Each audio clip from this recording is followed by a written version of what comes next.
안녕하세요. 챕터 4 의사결정 트리의 발제를 맡게 된 조혜민입니다.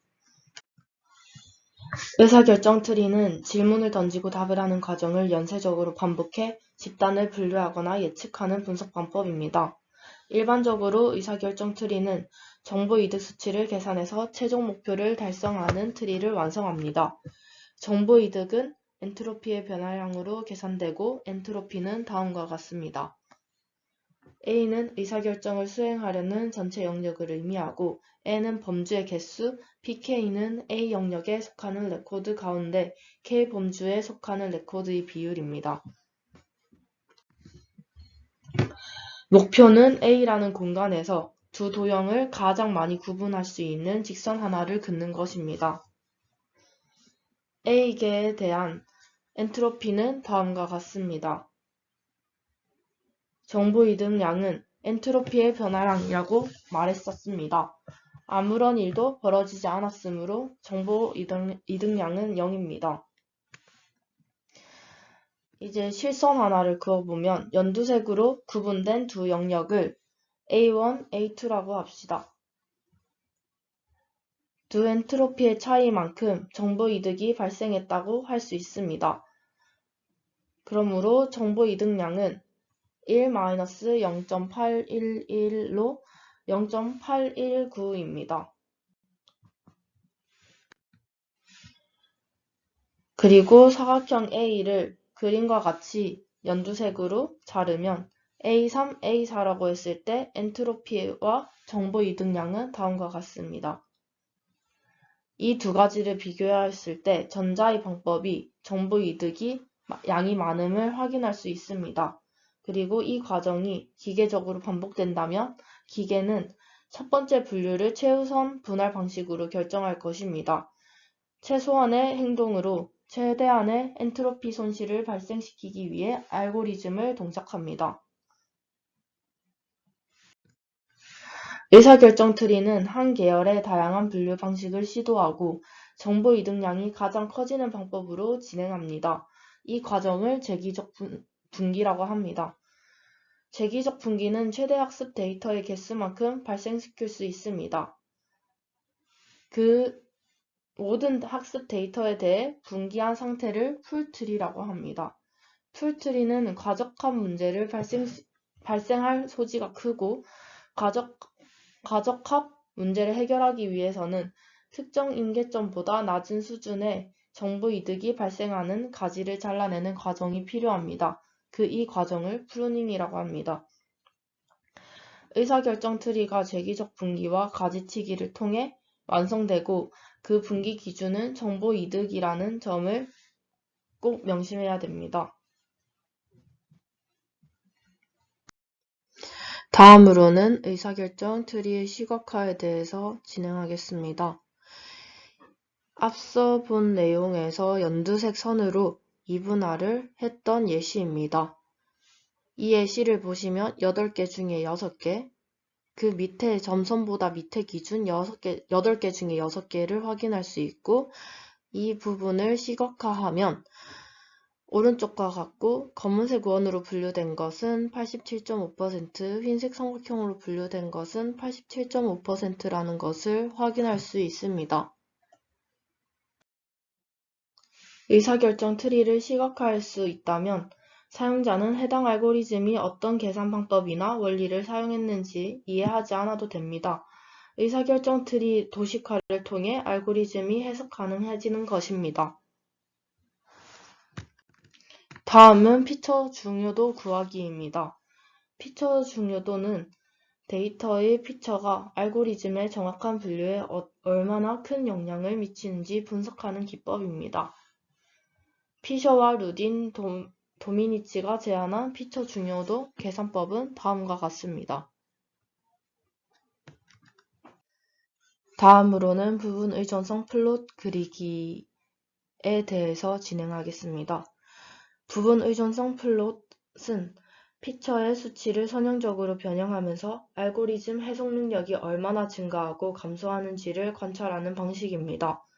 PDP 기법을 사용하면 피처의 값이 변할 때 모델에 미치는 영향을 가시적으로 이해할 수 있습니다.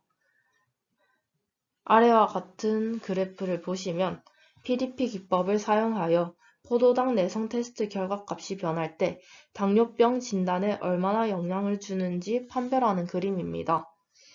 정상인은 80mg을 계속 유지하지만 당뇨병 환자는 100mg 이상의 수치를 보입니다.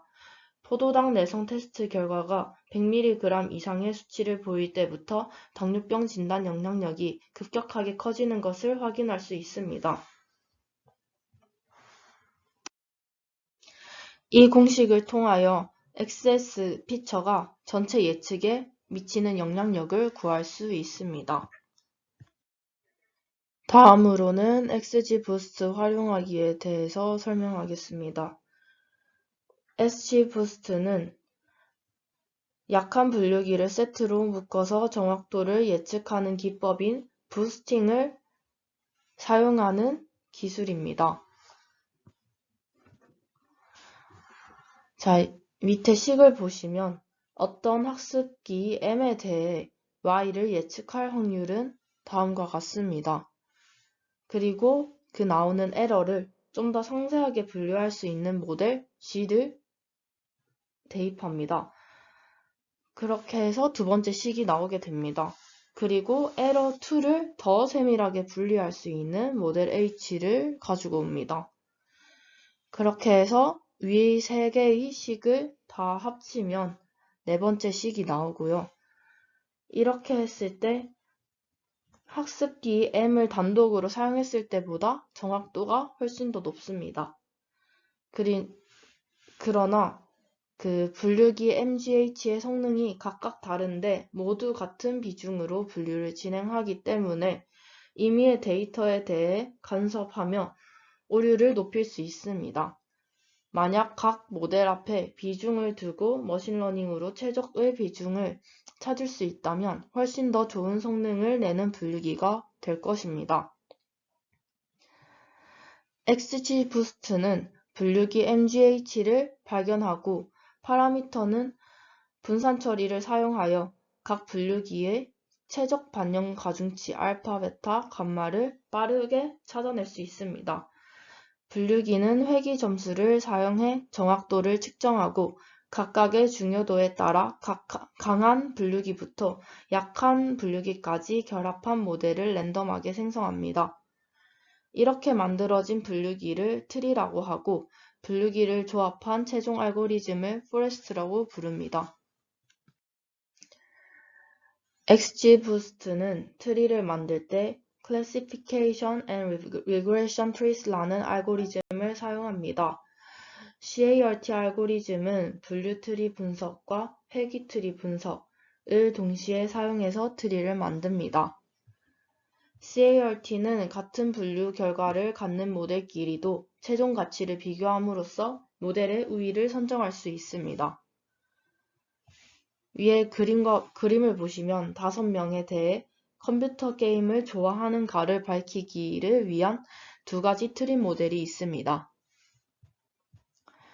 우선 파란 옷을 입은 남성을 보면 트리 1에서는 플러스 2점, 그리고 트리 2에서는 0.9점인 것을 확인할 수 있고 빨간 옷을 입은 여성은 트리 1에서 0.1이고 트리 2에서 마이너스 0.9로 총 마이너스 0.8인 것을 확인할 수 있습니다.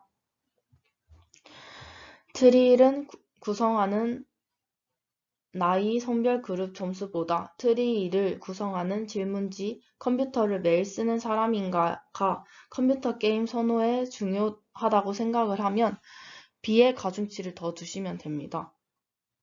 자, 식은 다음과 같습니다. 이렇게 어떤 모델이 유효한지 적절한지에 대해 약한 분류기를 여럿을 조합해 완성하는 과정을 부스팅이라고 합니다. 의사결정 트리의 이론은 다음과 같고 다음으로 의사결정 트리의 실습을 진행해 보도록 하겠습니다. 들어주셔서 감사합니다.